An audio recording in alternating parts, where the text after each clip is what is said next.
Hi friends, ഇന്ന് നമ്മൾ കാണാൻ പോകുന്നത് 2026-ൽ റിലീസായ ഒരു ഇംഗ്ലീഷ് മർഡർ മിസ്റ്ററി സിനിമയാണ്. സിനിമയുടെ പേര് the man in the window. ഈ സിനിമയുടെ വൺ ലൈൻ: ഒരു കാർ അപകടത്തിൽ ഒരു സ്ത്രീക്ക് തന്റെ ഭർത്താവിനെ നഷ്ടപ്പെടുന്നു. അവരുടെ വീടിന് നേരെ എതിർവശത്തുള്ള വീട്ടിലേക്ക് പുതിയതായൊരാൾ താമസിക്കാൻ വരുന്നു. അയാൾ വന്ന് കുറച്ചു ദിവസങ്ങൾക്കുള്ളിൽ തന്നെ ആ പ്രദേശത്ത് ഒരു കൊലപാതകം നടക്കുന്നു. ചില കാരണങ്ങളാൽ പുതിയതായി വന്ന ആളാണ് കൊലപാതകിയെന്ന് ആ സ്ത്രീക്ക് സംശയം തോന്നുന്നു. അത് തെളിയിക്കാൻ തെളിവുകൾ വേണമല്ലോ എന്ന് കരുതി അവരും പല വിധത്തിൽ ശ്രമിച്ചു നോക്കുന്നു. അപ്പോഴാണ് പല സംഭവങ്ങളും നടന്ന് പല സത്യങ്ങളും പുറത്തുവരുന്നത്. അതൊക്കെ എന്താണെന്ന് ഈ വീഡിയോയിൽ നമുക്ക് വിശദമായി കാണാം. ഇതുപോലുള്ള രസകരവും ത്രില്ലിംഗുമായ ഡിറ്റക്റ്റീവ് ഇൻവെസ്റ്റിഗേഷൻ സിനിമകൾ നിങ്ങൾക്ക് കാണണമെന്നുണ്ടെങ്കിൽ നമ്മുടെ ഫിലിം ടെല്ലർ ചാനൽ ഒന്ന് സബ്സ്ക്രൈബ് ചെയ്യണേ. ഓപ്പണിംഗ് സീനിൽ ഒരു കപ്പിൾ റെസ്റ്റോറന്റിലിരിക്കുന്നത് കാണിക്കുന്നു. ഭർത്താവിന്റെ പേര് റിച്ചാർഡ്, ഭാര്യയുടെ പേര് സാറ. ഇവരുടെ വിവാഹം കഴിഞ്ഞിട്ട് 20 വർഷമായി. ഈ റെസ്റ്റോറന്റിൽ വെച്ചാണ് ഇവർ ആദ്യമായി കണ്ടുമുട്ടിയതെന്ന് തോന്നുന്നു. രണ്ടുപേരും ഡിന്നർ കഴിച്ചിട്ട് പരസ്പരം ഐ ലവ് യു ഒക്കെ പറഞ്ഞിട്ട് കാറിൽ പുറപ്പെടുന്നു. ഇവർക്ക് ജൂലി എന്നു പേരുള്ള ഒരു മകളുണ്ട്. അവൾ അടുത്ത ടൗണിലെ കോളേജിൽ ചേർന്നിരിക്കുകയാണെന്ന് തോന്നുന്നു. അതുകൊണ്ട് സാറ ജൂലിയെ വല്ലാതെ മിസ് ചെയ്യുന്നുണ്ട്. ഇത് നമ്മുടെ ഏറ്റവും മികച്ച ആനിവേഴ്സറിയാണെന്ന് സാറ റിച്ചാർഡിനോട് പറയുന്നു. അപ്പോൾ ഒരു കാർ എതിർവശത്തു നിന്നും വേഗത്തിൽ വന്ന് ഇടിക്കുന്നു. അവിടെ വെച്ച് ആ സീൻ കട്ട് ചെയ്തിട്ട് 1 വർഷത്തിനു ശേഷമുള്ള അടുത്ത സീൻ തുടങ്ങുന്നു. നടന്ന അപകടത്തിൽ റിച്ചാർഡ് മരിച്ചുപോയി. സാര മാത്രം രക്ഷപ്പെട്ടു. ഇതാണ് സാരയുടെ വീട്.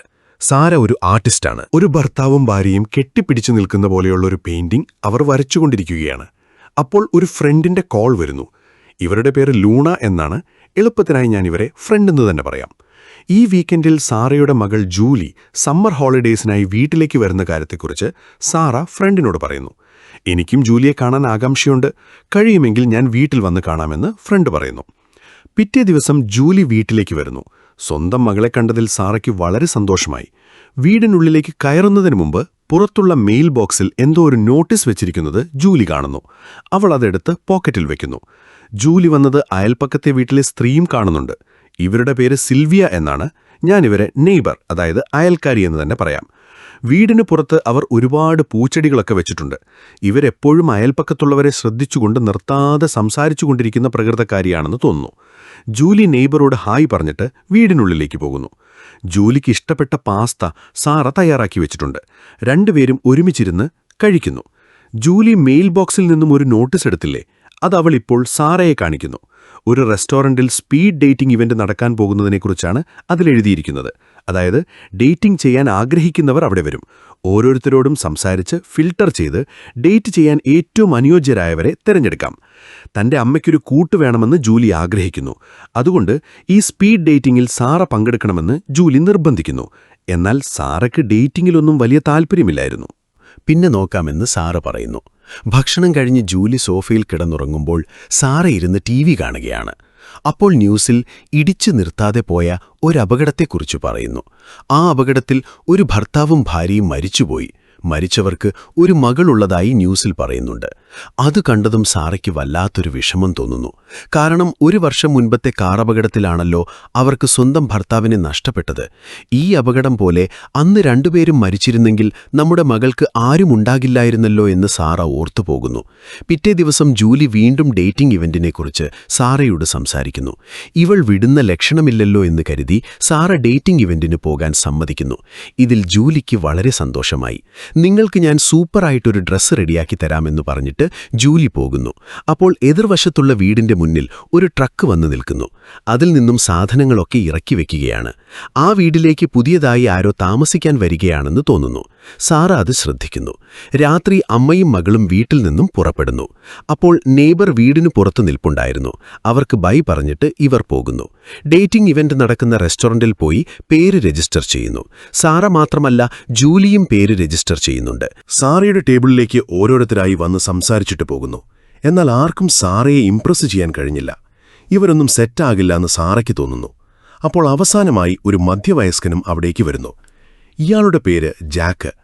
സാറയെ എങ്ങനെ മകൾ നിർബന്ധിച്ചതുകൊണ്ട് അവിടെ വന്നോ അതുപോലെ തന്നെ ജാക്കും തന്റെ സഹോദരി നിർബന്ധിച്ചതുകൊണ്ടാണ് ഇവിടെ വന്നത്. 2 വർഷം മുൻപാണ് ജാക്കിന്റെ ഭാര്യ മരിച്ചത്.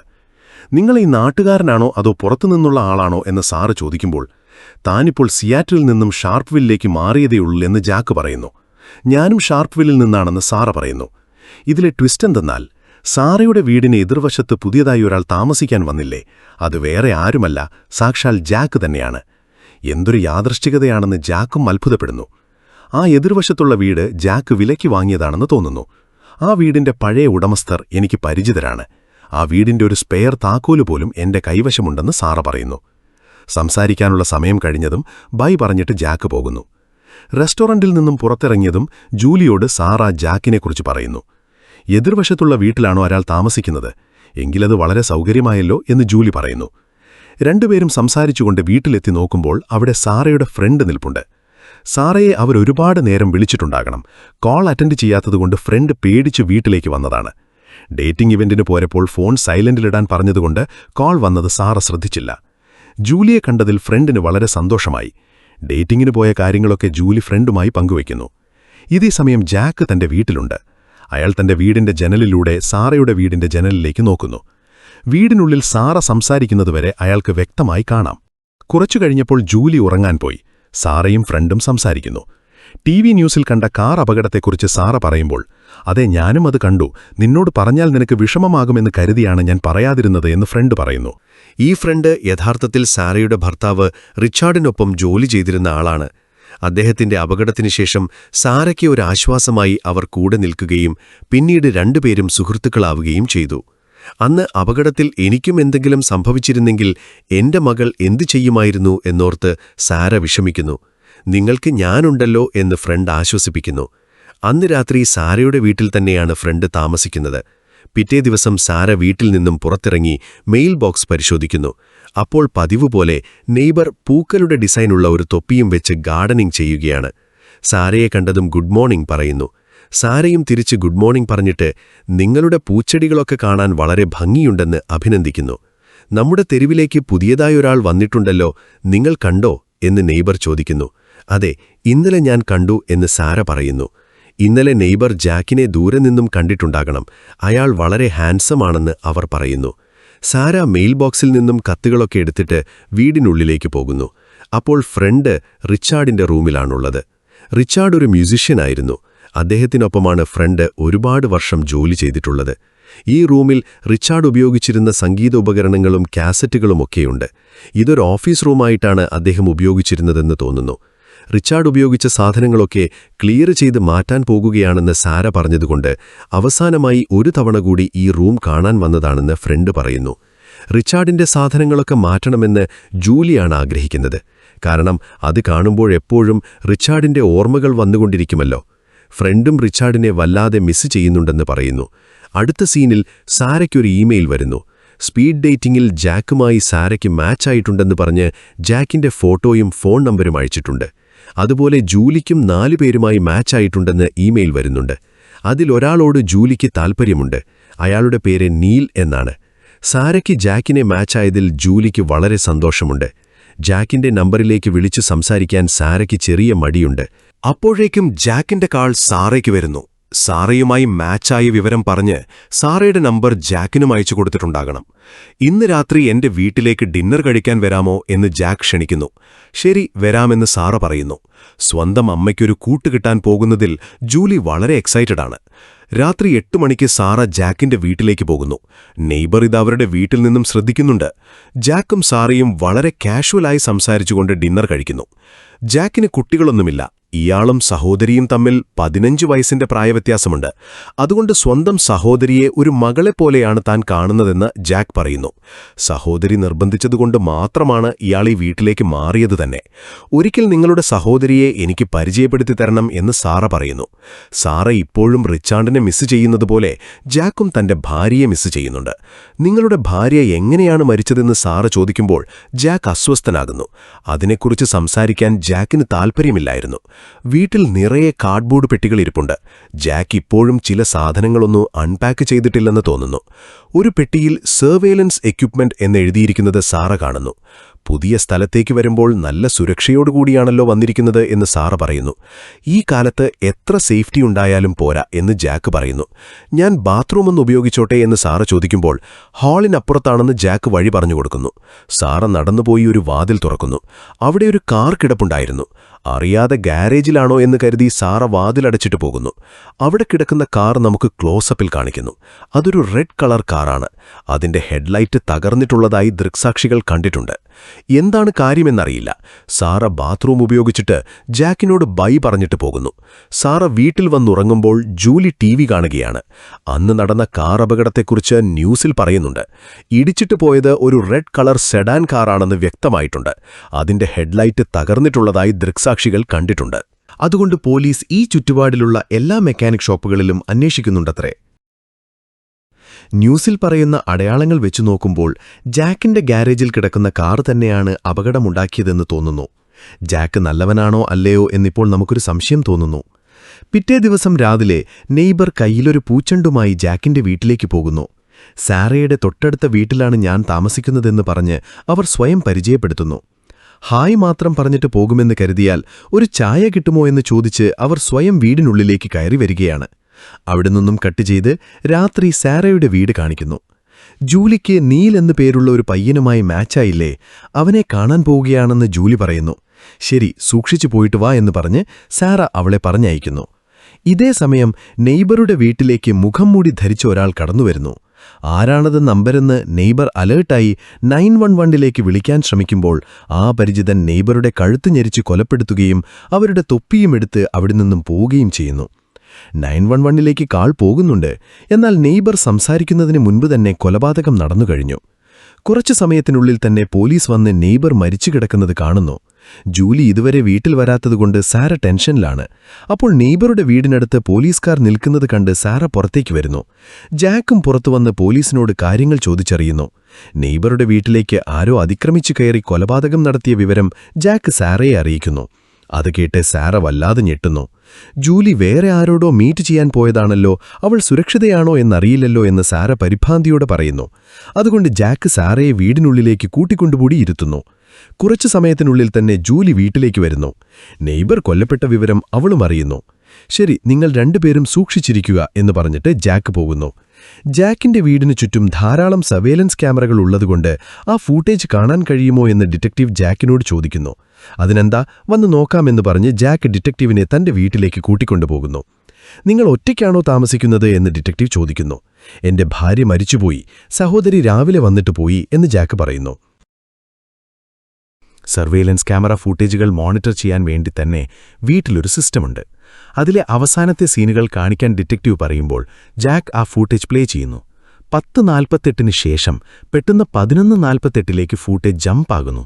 നടുവിൽ കുറച്ചു നേരത്തെ ഫൂട്ടേജ് കാണാനില്ല. നെറ്റ്വർക്ക് കണക്ഷൻ വീക്കായാൽ ചിലപ്പോൾ ഇങ്ങനെ സംഭവിക്കാറുണ്ടെന്ന് ജാക്ക് പറയുന്നു. ഫൂട്ടേജിൽ നിന്ന് എന്തെങ്കിലും ക്ലൂ കിട്ടുമെന്ന് കരുതിയ ഡിറ്റക്റ്റീവിന് നിരാശയാകുന്നു. ഞാൻ വേണമെങ്കിൽ ആ സെക്യൂരിറ്റി കമ്പനിയുമായി ബന്ധപ്പെട്ട് ഫൂട്ടേജ് റിക്കവർ ചെയ്യാൻ കഴിയുമോ എന്ന് അന്വേഷിക്കാമെന്ന് ജാക്ക് പറയുന്നു. വളരെ നല്ല കാര്യം എന്ന് പറഞ്ഞിട്ട് ഡിറ്റക്റ്റീവ് അവിടെ നിന്നും പോകുന്നു. പിറ്റേ ദിവസം സാറയും ഫ്രണ്ടും റെസ്റ്റോറന്റിൽ വെച്ച് കാണുന്നു. ഇതുവരെ യാതൊരു ക്രൈമും നടക്കാതിരുന്ന ആ പ്രദേശത്ത് പെട്ടെന്നൊരു കൊലപാതകം നടന്നത് സാറയ്ക്ക് വലിയ ഷോക്കായി. അതുമാത്രമല്ല, ജൂലി അവധിക്കായി വീട്ടിൽ വന്നിട്ടുള്ളതുകൊണ്ട് ഇനി കുറച്ച് ശ്രദ്ധയോടെ ഇരിക്കണമെന്ന് സാറ കരുതുന്നു. നിങ്ങൾക്കെപ്പോൾ വേണമെങ്കിലും എന്റെ വീട്ടിൽ വന്ന് താമസിക്കാമെന്ന് ഫ്രണ്ട് പറയുന്നു. ജാക്കിന്റെ വീടിനു ചുറ്റും സർവേലൻസ് ക്യാമറകളുള്ളത് ചെറിയൊരു ആശ്വാസമാണെന്ന് സാറ പറയുമ്പോൾ, എങ്കിൽ അത് പോലീസിന് ഉപയോഗപ്രദമാകുമല്ലോ എന്ന് ഫ്രണ്ട് പറയുന്നു. എന്തോ നെറ്റ്വർക്ക് പ്രോബ്ലം കാരണം ഫൂട്ടേജിൽ കുറച്ചു ഭാഗം കാണാതായിപ്പോയി എന്ന് സാറ പറയുമ്പോൾ, ദൈവമേ എന്ന് ഫ്രണ്ട് പറയുന്നു. തുടർന്ന് രാത്രി സാറ ജാക്കിന്റെ വീട്ടിലേക്ക് പോകാൻ തയ്യാറാകുന്നു. ജൂലി താൻ ഡേറ്റ് ചെയ്യുന്ന നീലിനെ വീട്ടിലേക്ക് വരാൻ പറഞ്ഞിട്ടുണ്ട്. പരിചയമില്ലാത്ത ഒരാളുടെ കൂടെ മകളെ തനിച്ചാക്കി പോകാൻ സാറയ്ക്ക് മനസ്സുവരുന്നില്ല. നീൽ വന്നാൽ എനിക്ക് മെസ്സേജ് അയക്കണം, അവൻ പോയതിനു ശേഷവും മെസ്സേജ് അയക്കണമെന്ന് സാറ പറയുന്നു. ഞാൻ നീലിനെക്കുറിച്ച് പൂർണ്ണമായും ഓൺലൈനിൽ ചെക്ക് ചെയ്തു, അവൻ നല്ലൊരു പയ്യനാണെന്ന് ജൂലി പറഞ്ഞതും സാർ അവിടെ നിന്നും പോകുന്നു. ജാക്ക് ഗംഭീരമായി ഡിന്നർ റെഡിയാക്കി വെച്ചിട്ടുണ്ട്. രണ്ടുപേരും കഴിക്കാൻ തുടങ്ങുന്നു. എന്നാൽ സാറയ്ക്ക് ഭക്ഷണം കഴിക്കാൻ കഴിയുന്നില്ല. കാരണം തൊട്ടടുത്ത വീട്ടിൽ തൊട്ടുമുൻപാണ് കൊലപാതകം നടന്നത്. എനിക്കും ആ വിഷമമുണ്ടെന്ന് ജാക്ക് പറയുന്നു. ശരി, ആ ഫൂട്ടേജ് റിക്കവർ ചെയ്യാൻ കഴിഞ്ഞുവെന്ന് സാറ ചോദിക്കുമ്പോൾ, ആ കമ്പനിക്കാർ കഴിയുന്നതുപോലെ ശ്രമിക്കാമെന്ന് പറഞ്ഞിട്ടുണ്ട്, നോക്കാമെന്ന് ജാക്ക് പറയാണ്. സാറ ബാത്റൂം ഉപയോഗിക്കണമെന്ന് പറഞ്ഞിട്ട് എഴുന്നേറ്റ് നടന്നു പോകുന്നു. അപ്പോൾ ഒരു റൂമിൽ കാർഡ്ബോർഡ് പെട്ടിക്ക് മുകളിലായി ഒരു തൊപ്പി കിടക്കുന്നത് അവർ കാണുന്നു. അത് നെയ്ബറുടെ തൊപ്പിയാണെന്ന് സാറയ്ക്ക് ഓർമ്മ വരുന്നു. കാരണം ദിവസവും ചെടിക്ക് വെള്ളമൊഴിക്കുമ്പോൾ ആ തൊപ്പിയാണ് അവർ വെക്കാറുള്ളത്. അത് എങ്ങനെ ഇവിടെ വന്നുവെന്നോർത്ത് സാറയ്ക്ക് വലിയ ഷോക്കാകുന്നു. അതിനെക്കുറിച്ച് ജാക്കിനോട് ചോദിക്കുകയോ തന്റെ ഞെട്ടൽ പുറത്തു കാണിക്കുകയോ ചെയ്യാതെ എനിക്ക് റെസ്റ്റ് എടുക്കണമെന്ന് പറഞ്ഞിട്ട് സാറ വീട്ടിലേക്ക് തിരിക്കുന്നു. അപ്പോൾ അവിടെയുള്ള ഫ്ലവർ വാസിൽ വെള്ള നിറത്തിലുള്ള പൂക്കൾ ഇരിക്കുന്നത് അവർ കാണുന്നു. അത് നെയ്ബർ വന്നപ്പോൾ കൊണ്ടുവന്ന പൂച്ചെണ്ടയാണ്. അത് സാറയ്ക്കറിയില്ലല്ലോ. നെയ്ബറുടെ ഗാർഡനിലുണ്ടായിരുന്ന പൂക്കളും ഇവിടെ ഉണ്ടല്ലോ എന്ന് അവർ മനസ്സിൽ നോട്ട് ചെയ്തിട്ടാണ് പോകുന്നത്. സാറയുടെ വീട്ടിൽ ഇപ്പോൾ നീലുണ്ട്. നീലും ജൂലിയും കാർഡ്സ് കളിച്ചുകൊണ്ടിരിക്കുമ്പോൾ സാറ അവിടേക്ക് വരുന്നു. നീൽ സാരയെ സ്വയം പരിചയപ്പെടുത്തുന്നു. ഡേറ്റിംഗ് ഒക്കെ എങ്ങനെ പോയി എന്ന് ജൂലി ചോദിക്കുമ്പോൾ സൂപ്പറായിട്ട് പോയെന്ന് മുഖത്ത് യാതൊരു സന്തോഷമില്ലാതെ സാറ പറയുന്നു. എന്താണ് പറ്റിയതെന്ന് ജൂലി ചോദിക്കുമ്പോൾ ഒന്നുമില്ല, ഞാൻ വല്ലാതെ ടയർഡാണെന്ന് പറഞ്ഞിട്ട് സാറ റൂമിലേക്ക് പോകുന്നു. നീൽ ജൂലിയോട് ബൈ പറഞ്ഞിട്ട് പോകുന്നു. സാറയുടെ വീട്ടിൽ നിന്നും നീൽ പുറത്തുവന്ന് നടന്നു പോകുന്നത് ജാക്ക് ജനലിലൂടെ നോക്കി നിൽക്കുന്നുണ്ട്. അയാൾ നോക്കുന്നത് നീലും ശ്രദ്ധിക്കുന്നു. നീൽ നോക്കിയതും ജാക്ക് പെട്ടെന്ന് വിൻഡോ സ്ക്രീൻ ക്ലോസ് ചെയ്തിട്ട് അവിടെ നിന്നും പോകുന്നു. എതിർവശത്തെ വീട്ടുകാരൻ എന്തിനാണ് ജനലിലൂടെ നോക്കുന്നതെന്നാലോചിച്ച് നീൽ നടന്നു പോകുന്നു. സാറ ജാക്കിന്റെ വീട്ടിൽ പോയിട്ട് വന്ന സമയം മുതൽ മുഖത്തെന്തോ വല്ലായ്മയുണ്ടെന്ന് ജൂലിക്ക് സംശയം തോന്നുന്നു. അതൊന്നുമില്ലെന്ന് പറഞ്ഞ് സാറ ഒഴിഞ്ഞു മാറുന്നു. പിറ്റേ ദിവസം രാവിലെ ഫ്രണ്ട് സാറയുടെ വീട്ടിലേക്ക് വരുന്നു.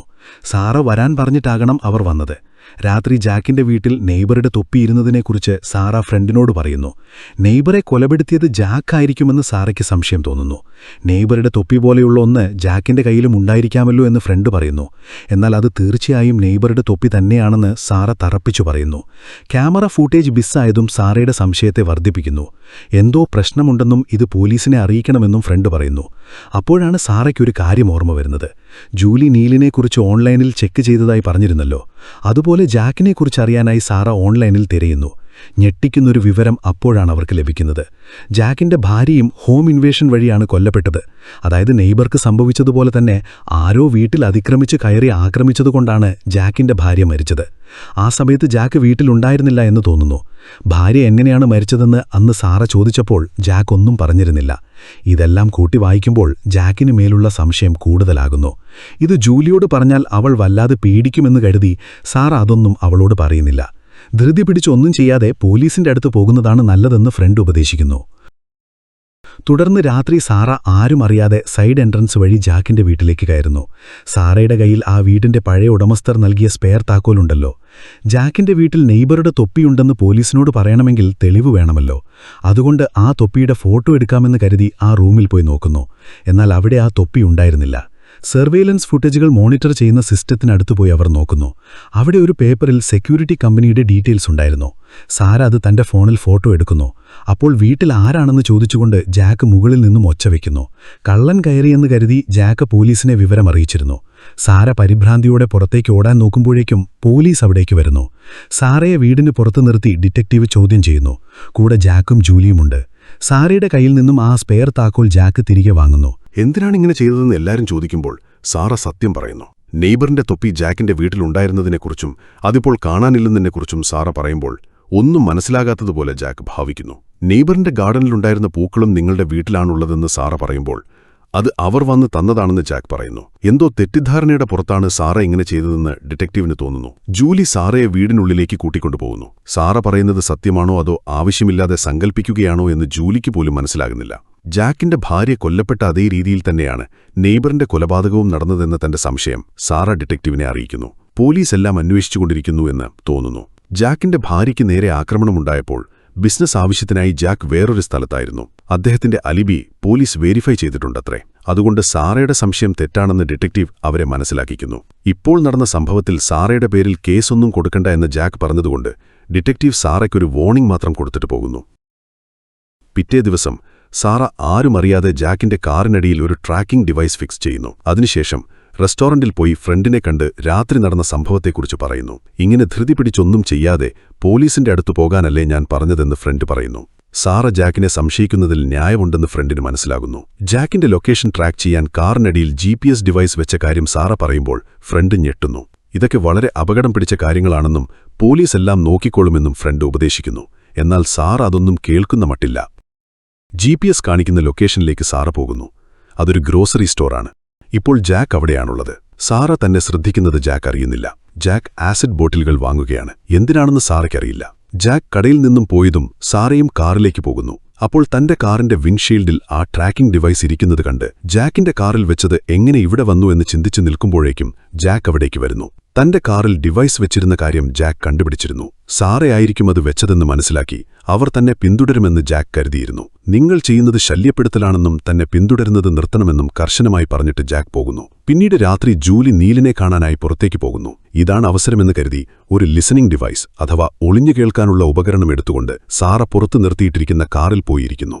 ലിസണിംഗ് ഡിവൈസ് ഉപയോഗിച്ച് ഒരു പ്രത്യേക ദൂരത്തിനുള്ളിലെ ശബ്ദം ഒപ്പിയെടുക്കാൻ സാധിക്കും. ജാക്ക് തന്റെ വീട്ടിൽ സംസാരിക്കുന്നത് ഒളിഞ്ഞു കേൾക്കാൻ വേണ്ടിയാണ് സാറ ഇങ്ങനെ ചെയ്യുന്നത്. ജാക്ക് ഫോണിൽ ആരോടോ സംസാരിച്ചുകൊണ്ടിരിക്കുകയാണ്. സംസാരിക്കുന്നത് കേൾക്കുമ്പോൾ സഹോദരിയോടാണെന്ന് തോന്നുന്നു. അവർ ജാക്കിന്റെ വീട്ടിലേക്ക് വരാൻ പോകുകയാണെന്ന് തോന്നുന്നു. ആ സമയത്ത് പുറത്തുപോയ ജൂലി നീലിന്റെ കൂടെ വീട്ടിൽ തിരികെ വരുന്നു. അവരുടെ കണ്ണിൽ പെടാതിരിക്കാനായി സാറ കാറിനുള്ളിൽ തന്നെ ഒളിച്ചിരിക്കുന്നു. ജൂലി വീടിനുള്ളിൽ കയറിയതും അമ്മയെ എവിടെയെന്ന് അന്വേഷിക്കാൻ തുടങ്ങുന്നു. സാറ പെട്ടെന്ന് ബാക്ക്ഡോർ വഴി വീടിനുള്ളിൽ കയറി മുകളിലത്തെ നിലയിൽ പെയിന്റ് ചെയ്യുകയായിരുന്നു എന്ന് അഭിനയിക്കുന്നു. സാറ ഉറങ്ങാൻ പോയതും ജൂലിയും നീലും ടിവി കണ്ടുകൊണ്ട് സംസാരിച്ചിരിക്കുന്നു. അന്ന് നീൽ വീട്ടിൽ വന്നപ്പോൾ ജാക്ക് ജനലിലൂടെ നോക്കി നിന്നത് വളരെ ഭയപ്പെടുത്തുന്നതായിരുന്നുവെന്ന് നീൽ പറയുന്നു. അയാൾ ചുമ്മാ നോക്കിയതായിരിക്കുമെന്ന് ജൂലി പറയുന്നു. അപ്പോൾ ടിവി ന്യൂസിൽ ആ അപകടത്തെക്കുറിച്ചുള്ള വാർത്ത വീണ്ടും കാണിക്കുന്നു. അപകടമുണ്ടാക്കിയ കാറിനെ ഇതുവരെ പോലീസിനെ കണ്ടെത്താൻ കഴിഞ്ഞിട്ടില്ല. അപകടമുണ്ടായ കാറിന്റെ ഹെഡ്ലൈറ്റും ബമ്പറും പ്രതി ചിലപ്പോൾ നന്നാക്കിയിട്ടുണ്ടാകാമെന്ന് പോലീസ് സംശയിക്കുന്നതായി വാർത്തയിൽ പറയുന്നു. ഈ വാർത്ത ജൂലിയും നീലും കണ്ടുകൊണ്ടിരിക്കുമ്പോൾ തന്നെ ജനലിലൂടെ എന്തോ പ്രകാശം കാണുന്നു. അതെന്താണെന്ന് നീൽ ജനലിനടുത്ത് പോയി നോക്കുന്നു. എതിർവശത്തുള്ള ഗ്യാരേജിൽ ആരോ ഒരു കാർ പാർക്ക് ചെയ്യുകയാണ്. കാറിൽ ആരാണെന്ന് വ്യക്തമല്ല. ചിലപ്പോൾ ജാക്കിന്റെ സഹോദരിയായിരിക്കാം. ആ കാറിനടുത്തൊരു റെഡ് കളർ കാർ നിർത്തിയിട്ടിരിക്കുന്നത് നീൽ കാണുന്നു. പോലീസ് അന്വേഷിച്ചുകൊണ്ടിരിക്കുന്ന കാർ ഇതായിരിക്കുമോ എന്ന് സംശയിച്ച് നീൽ ജൂലിയെ വിളിച്ചു കാണിക്കുന്നു. അങ്ങനെയുള്ള കാർ ഒരുപാട് പേരുടെ കയ്യിലുണ്ടായിരിക്കുമെന്ന് ജൂലി പറയുന്നു. ആ കാറിന്റെ ഹെഡ്ലൈറ്റ് തകർന്നിരിക്കുന്നത് അവിടെ നിന്നും നീലിന് കാണാമായിരുന്നു. ജാക്ക് കൊലപാതകയായിരിക്കുമെന്ന് സാറ നേരത്തെ സംശയിക്കുന്നുണ്ടല്ലോ. ചിലപ്പോൾ ആ അപകടമുണ്ടാക്കിയതും അയാളായിരിക്കാമല്ലോ. നമുക്ക് പോയൊന്ന് പരിശോധിച്ച് ഉറപ്പുവരുത്താമെന്ന് നീൽ പറയുന്നു. ജൂലിക്ക് ചെറിയൊരു മടിയുണ്ട്. ഗ്യാരേജിൽ മാത്രം പോയിട്ട് പെട്ടെന്ന് തിരികെ വരാമെന്ന് പറഞ്ഞ് നീൽ അവളെ നിർബന്ധിച്ച് കൂട്ടിക്കൊണ്ടുപോകുന്നു. എതിർവശത്തുള്ള വീടിന്റെ സ്പെയർ താക്കോൽ സാറ ജാക്കിന് തിരികെ നൽകിയിരുന്നു. എന്നാൽ അതിന്റെ മറ്റൊരു സ്പെയർ താക്കോൽ സാറയുടെ വീട്ടിലുണ്ട്.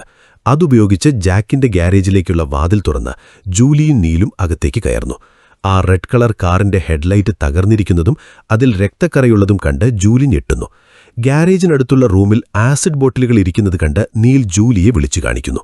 അപ്പോൾ ആരോ വരുന്ന പോലെയുള്ള ശബ്ദം കേട്ട് രണ്ടുപേരും കാറിനടുത്തു പോയി ഒളിക്കുന്നു. അത് ജാക്കായിരുന്നു. ആ റൂമിൽ പോയി ഒരു ട്രേയിൽ ആസിഡ് ഒഴിച്ചിട്ട് അയാൾ പോകുന്നു. ഇനി നമ്മളിവിടെ നിൽക്കുന്നത് ശരിയല്ലെന്ന് നീൽ പറഞ്ഞതും ആദ്യം ജൂലി പുറത്തേക്ക് ഓടിപ്പോകുന്നു.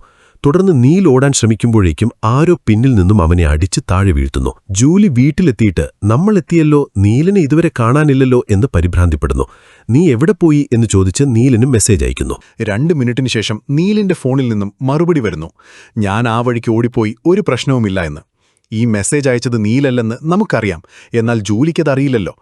നീലിന്റെ ഫോൺ താഴെ വെച്ച് ആരോ ചുറ്റിക കൊണ്ട് അടിച്ചു പൊട്ടിക്കുന്നു. അതാരാണെന്ന് കാണിക്കുന്നില്ല. പിറ്റേ ദിവസം രാവിലെ ജൂലി സാറയോട് നടന്ന കാര്യങ്ങൾ പറയുന്നു. ഇടിച്ചിട്ട് നിർത്താതെ പോയ ഹിറ്റ് ആൻഡ് റൺ കേസിൽ പോലീസ് അന്വേഷിക്കുന്ന കാർ ജാക്കിന്റെ ഗ്യാരേജിലുണ്ടെന്ന് സാറയ്ക്ക് മനസ്സിലാവുന്നു. ഇപ്പോൾ ജൂലിയുടെ പേടി നീലിൽ നിന്നും പിന്നീട് യാതൊരു പ്രതികരണവുമില്ല എന്നതാണ്. അവനെന്തെങ്കിലും സംഭവിച്ചോ എന്നവൾ ഭയപ്പെടുന്നു. ശക്തമായ തെളിവുകളില്ലാതെ ഈ പ്രശ്നത്തിൽ ഇടപെട്ടാൽ അത് സാറയ്ക്ക് വിനമാകുമെന്ന് തോന്നിയതുകൊണ്ട് സാറ ആദ്യം ആ സെക്യൂരിറ്റി കമ്പനിയിലേക്ക് വിളിക്കുന്നു. പോലീസ് ഡിപ്പാർട്ട്മെന്റിൽ നിന്നാണെന്ന് വ്യാജമായി പറഞ്ഞ് ജാക്കിന്റെ ക്യാമറ ഫൂട്ടേജ് റിക്കവർ ചെയ്യാൻ കഴിഞ്ഞോ എന്ന് അന്വേഷിക്കുന്നു. അന്ന് തന്നെ പറഞ്ഞതല്ലേ മനഃപൂർവ്വം ഡിലീറ്റ് ചെയ്ത ഫൂട്ടേജ് റിക്കവർ ചെയ്യാൻ കഴിയില്ലെന്ന് കമ്പനി ജീവനക്കാരൻ പറയുന്നു. അതിനാൽ ജാക്ക് തന്നെയാണ് കൊലപാതകം നടത്തി ഫൂട്ടേജ് ഡിലീറ്റ് ചെയ്തത് എന്ന തീരുമാനത്തിൽ സാറ എത്തുന്നു. ജനലിലൂടെ നോക്കുമ്പോൾ ജാക്കിന്റെ വീടിന് വെളിയിൽ ഒരു ലോക്ക് സ്മിത്ത്, അതായത് താക്കോൽ പണിക്കാരൻ നിൽക്കുന്നത് കാണാം. അയാൾ ലോക്കുകളെല്ലാം മാറ്റുകയാണെന്ന് തോന്നുന്നു. തുടർന്ന് രാത്രി സമയത്ത് സാറയുടെ വീട്ടിലേക്ക് ഫ്രണ്ട് വരുന്നു. ഞാനൊന്ന് ജാക്കിനെ പോയി കണ്ടിട്ട് വരാമെന്ന് സാറ പറയുമ്പോൾ വേണ്ട വേണ്ട, അത് അപകടമാണെന്ന് ജൂലിയും ഫ്രണ്ടും പറയുന്നു. എന്നാൽ ഞാൻ വേഗം വരാമെന്ന് പറഞ്ഞിട്ട് സാറ പോകുന്നു. എന്തോ സംസാരിക്കാനുണ്ടെന്ന് പറഞ്ഞപ്പോൾ ജാക്ക് സാറയെ അകത്തേക്ക് കടത്തിവിടുന്നു. എന്തൊക്കെയോ തെറ്റിദ്ധാരണയുടെ പുറത്ത് താൻ അങ്ങനെ ചെയ്തു പോയതാണെന്ന് പറഞ്ഞ് സാറ മാപ്പ് ചോദിക്കുന്നു. കുഴപ്പമില്ല, നടന്നതൊക്കെ മറക്കാമെന്ന് ജാക്ക് പറയുന്നു. ക്യാമറ ഫൂട്ടേജ് എന്തിനാണ് ഡിലീറ്റ് ചെയ്തത് എന്ന് സാറ ചോദിച്ചതും ജാക്കിന്റെ മുഖഭാവം മാറുന്നു. നിന്റെ സംശയം ഇതുവരെ മാറിയില്ലേ? ഞാൻ ആ നെയ്ബറെ കൊന്നിട്ടില്ല, എന്റെ ഭാര്യയെയും ഞാൻ കൊന്നിട്ടില്ല എന്ന് ജാക്ക് ദേഷ്യപ്പെടുന്നു. പേടിച്ചുപോയ സാറ മേശപ്പുറത്തിരുന്ന ഫ്ലവർ വാസ് എടുത്ത് ജാക്കിന്റെ തലക്കടിക്കുന്നു. ജാക്ക് ബോധം കെട്ട് താഴെ വീഴുന്നു. ജൂലിയും ഫ്രണ്ടും സാറ വരുന്നത് കാത്തിരിക്കുകയാണ്. സാറ ഗ്യാരേജിൽ പോയി ആ റെഡ് കളർ കാർ നോക്കുന്നു. ജൂലി പറഞ്ഞത് സത്യമാണെന്ന് സാറയ്ക്ക് മനസ്സിലാവുന്നു. അവിടെ തറയിൽ രക്തത്തുള്ളികൾ കണ്ട് അവർ ഗ്യാരേജിനടുത്തുള്ള റൂമിലേക്ക് പോകുന്നു. അവിടെ ഒരു ബോക്സിൽ നീലിന്റെ ബോഡി കിടക്കുന്നത് കണ്ട് സാറ ഞെട്ടുന്നു. ഇന്നലെ രാത്രി ജാക്ക് ഒരു ട്രേയിൽ ആസിഡ് ഒഴിച്ചിരുന്നല്ലോ. യഥാർത്ഥത്തിൽ അത് ഫോട്ടോഗ്രാഫുകൾ ക്ലീൻ ചെയ്യാൻ ഉപയോഗിക്കുന്ന ആസിഡാണ്. ജാക്കും സാറയും ആദ്യമായി കണ്ടുമുട്ടിയപ്പോൾ തനിക്ക് ഫോട്ടോഗ്രഫിയിൽ താൽപ്പര്യമുണ്ടെന്ന് ജാക്ക് പറഞ്ഞിരുന്നു. ഇപ്പോൾ ധാരാളം ഫോട്ടോഗ്രാഫുകൾ ആ റൂമിൽ തൂങ്ങിക്കിടക്കുന്നു. അത് സൂക്ഷിച്ചു നോക്കുമ്പോൾ സാറ ഞെട്ടുന്നു. കാരണം ഒരു ഫോട്ടോയിൽ ജാക്കിന്റെ കൂടെ ഒരു സ്ത്രീ നിൽപ്പുണ്ട്. അത് വേറെ ആരുമല്ല, സാറയുടെ ഫ്രണ്ട് ലൂണയാണ്. ജാക്ക് തന്റെ സഹോദരി എന്ന് പറഞ്ഞത് അവളെ ആയിരിക്കും. ഇപ്പോൾ സാറയെ ആരോ പിന്നിൽ നിന്നും അടിക്കുന്നു. ആ സീൻ കട്ട് ചെയ്താൽ സാറയെയും ജൂലിയെയും ഫ്രണ്ട് കസേരയിൽ കെട്ടിയിട്ടിരിക്കുന്നതാണ് കാണിക്കുന്നത്. അടുത്ത റൂമിൽ ജാക്ക് ബോധമില്ലാതെ കിടപ്പുണ്ട്. നിന്നെ എന്റെ ബെസ്റ്റ് ഫ്രണ്ടായിട്ടാണ് ഞാൻ കരുതിയത്, എന്തിനാണ് ഇങ്ങനെ ചെയ്തതെന്ന് സാറ ചോദിക്കുമ്പോഴാണ് ഫ്രണ്ട് സത്യം പറയുന്നത്. ഇതിലെ ട്വിസ്റ്റല്ലെന്നാൽ ജാക്കിന്റെ ഭാര്യയെ ആളെ വെച്ച് കൊലപ്പെടുത്തിയത് ഫ്രണ്ടാണ്. അതുപോലെ സാറയുടെ ഭർത്താവിനെ അപകടപ്പെടുത്തി കൊലപ്പെടുത്തിയതും ഫ്രണ്ട് തന്നെ. ആദ്യം ജാക്കിന്റെ ഭാര്യയെ എന്തിനാണ് കൊലപ്പെടുത്തിയതെന്നാൽ ജാക്കിനും ഫ്രണ്ടിനും ഒരേ അമ്മയും എന്നാൽ അച്ഛന്മാർ വ്യത്യസ്തരുമായിരുന്നു. ആ രണ്ടച്ഛന്മാരും കുടുംബത്തെ ഉപേക്ഷിച്ചുപോയി. പിന്നീട് അമ്മയും മരിച്ചു. ജാക്കാണ് ഫ്രണ്ടിനെ വളർത്തിയത്. സ്വന്തം ചേട്ടനാണ് ലോകമെന്ന് കരുതിയാണ് ഫ്രണ്ട് ജീവിച്ചത്. ജാക്കിന് വിവാഹം കഴിഞ്ഞപ്പോൾ അയാൾ വേറെ നാട്ടിലേക്ക് മാറി താമസിച്ചു. സ്വന്തം അനിയത്തിയോട് സംസാരിക്കുന്നത് പോലും അയാൾ കുറച്ചു. ഇത് ഫ്രണ്ടിന് സഹിക്കാൻ കഴിഞ്ഞില്ല. നാത്തൂനെ കൊലപ്പെടുത്തിയാൽ മാത്രമേ ചേട്ടനെ തനിക്ക് കിട്ടുകയുള്ളൂ എന്ന് ഫ്രണ്ട് കരുതി. ജാക്ക് വീട്ടിലില്ലാത്ത സമയം നോക്കി ആളെ അയച്ച് ഭാര്യയെ കൊലപ്പെടുത്തുകയായിരുന്നു. ഒരു ദിവസം ഫ്രണ്ട് ഓഫീസ് റൂമിലായിരുന്നപ്പോൾ ആ കൊലയാളി ഫോൺ ചെയ്ത് കൂടുതൽ പണം ചോദിച്ച് ഫ്രണ്ടിനെ ഭീഷണിപ്പെടുത്തി. അവരുമായി ഫ്രണ്ട് സംസാരിച്ചുകൊണ്ടിരുന്നത് റിച്ചാർഡ് കേൾക്കുകയും ആ സംഭാഷണം റിച്ചാർഡ് റെക്കോർഡ് ചെയ്യുകയും ചെയ്തു. നിനക്ക് 2 ദിവസത്തെ സമയം ഞാൻ തരാം, അതിനുള്ളിൽ നീ പോലീസിൽ കീഴടങ്ങണം, ഇല്ലെങ്കിൽ ഞാൻ നിന്നെ പോലീസിൽ ഏൽപ്പിക്കുമെന്ന് റിച്ചാർഡ് ഫ്രണ്ടിനോട് പറഞ്ഞു. എന്ത് ചെയ്യണമെന്ന് ചിന്തിച്ച ഫ്രണ്ട് റിച്ചാർഡിനെയും കൊല്ലാൻ തീരുമാനിച്ചു.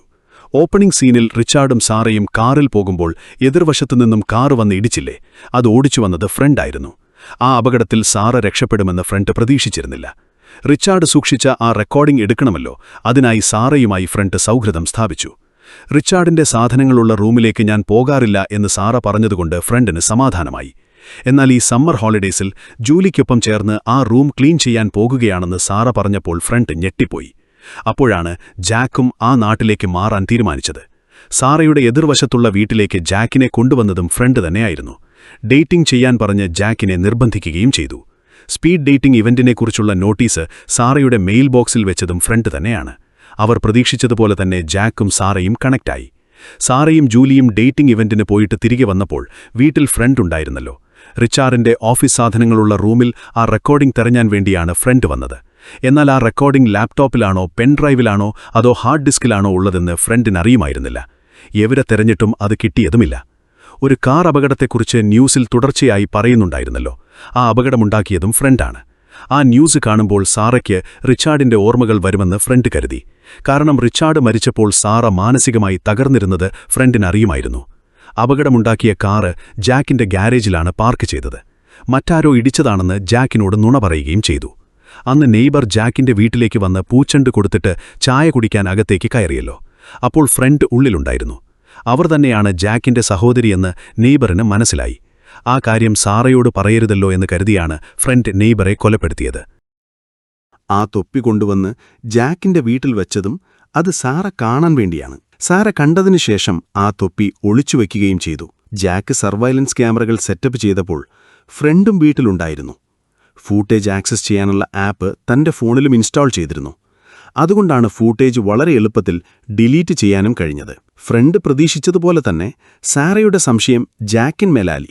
എന്നാൽ യാതൊന്നും തെളിയിക്കാൻ കഴിയാതെ പോലീസിന്റെ മുന്നിൽ സാറ ഒരു മാനസിക രോഗിയായി ചിത്രീകരിക്കപ്പെട്ടു. അതുതന്നെയായിരുന്നു ഫ്രണ്ടിന്റെ ഉദ്ദേശവും.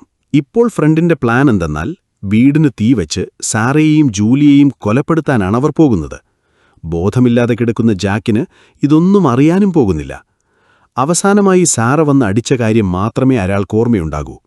പോലീസ് വന്ന് അന്വേഷിക്കുമ്പോൾ സാറ മാനസികമായി തകർന്നിരിക്കുകയായിരുന്നു എന്നും ജാക്കാണ് നെയ്ബറെ കൊലപ്പെടുത്തിയ കൊലയാളി എന്ന ചിന്തയിലായിരുന്നു സാറയെന്നും പറഞ്ഞ് ഫ്രണ്ട് പോലീസിനെ വിശ്വസിപ്പിക്കും. അതിനുശേഷം ആ റെക്കോർഡിംഗ് തെരഞ്ഞുപിടിച്ച് നശിപ്പിക്കുകയും ചെയ്യാം. ഇതിനുവേണ്ടിയാണ് ഇത്രയും കഷ്ടപ്പെട്ടത്. കൂടെ നിന്ന് തന്നെ കുഴിയെടുക്കുകയായിരുന്നു അവർ, ചതിക്കുകയായിരുന്നു. എന്നാൽ ഇപ്പോൾ സാറ അവിടെ ഒരു ട്വിസ്റ്റ് കൊടുക്കുന്നു. ഇത്രയും നേരം ഇവിടെ നടന്നതെല്ലാം പോലീസിന് ലൈവായി സ്ട്രീം ചെയ്യപ്പെടുന്നുണ്ടായിരുന്നു. സാറ ജാക്കിനോട് സംസാരിക്കാനായി ഇവിടെ വന്നപ്പോൾ തന്നെ ടേബിളിനടിയിൽ ഒരു ബഗ് മൈക്ക് ഫിക്സ് ചെയ്തിരുന്നു. അയാൾ കുറ്റം സമ്മതിക്കുമെന്ന് കരുതിയാണത് വെച്ചത്. എന്നാൽ അതിൽ കുടുങ്ങിയത് ഫ്രണ്ടാണ്. ഇപ്പോൾ പോലീസ് വന്നുകൊണ്ടിരിക്കുകയാണെന്ന് സാറ പറഞ്ഞതും ഫ്രണ്ട് ടെൻഷനായി ഒരു കത്രിക കയ്യിലെടുത്തുന്നു. അതിനുള്ളിൽ ജാക്കിന് ബോധം വരികയും അയാൾ എഴുന്നേറ്റ് വന്ന് ആ ഫ്ലവർ വാസ് വെച്ച് ഫ്രണ്ടിന്റെ തലയ്ക്കടിക്കുകയും ചെയ്യുന്നു. അവർ ബോധം കെട്ട് വീഴുന്നു. സാറയും ജൂലിയും ഇപ്പോൾ സുരക്ഷിതരാണ്. ഫ്രണ്ടിനെ പോലീസ് അറസ്റ്റ് ചെയ്യുന്നു. ക്ലൈമാക്സിൽ ഫ്രണ്ടിനെക്കുറിച്ചുള്ള വാർത്ത ടിവിയിൽ വരുന്നു. ജൂലിയുടെ അവധി കഴിഞ്ഞതുകൊണ്ട് അവൾ വീട്ടിൽ നിന്നും മടങ്ങുന്നു. അവളെ യാത്രയാക്കിയ ശേഷം സാര നേരെ എതിർവശത്തുള്ള വീട്ടിലേക്ക് പോകുന്നു. ജാക്ക് ആ വീട് വിറ്റു എന്ന് തോന്നുന്നു. 2 ദിവസത്തിനുള്ളിൽ വീടൊഴിയാൻ പോകുകയാണെന്ന് സാറയോട് ജാക്ക് പറയുന്നു. ഒരുപാട് കൈപ്പേറിയ സംഭവങ്ങൾ നടന്നുവെങ്കിലും അതിലൂടെ സത്യമെന്താണെന്ന് പുറത്തു വന്നല്ലോ. ഈ വീക്കെൻഡിൽ ഡിന്നറിന് പോകാമോ എന്ന് ജാക്ക് ചോദിക്കുമ്പോൾ ഓക്കെ എന്ന് പറഞ്ഞിട്ട് സാര പോകുന്നു. ഇതോടെ സിനിമ അവസാനിക്കുകയാണ്. എങ്ങനെയുണ്ടായിരുന്നു ഈ സിനിമ? നിങ്ങൾക്ക് ഇഷ്ടായോ? കമന്റിൽ പറയണേ. കൂടെ ഒരു ലൈക്കും കൂടി തരണേ. കൂടുതൽ നല്ല സിനിമകളുമായി നമുക്ക് വീണ്ടും കാണാം. Lots of love guys. By.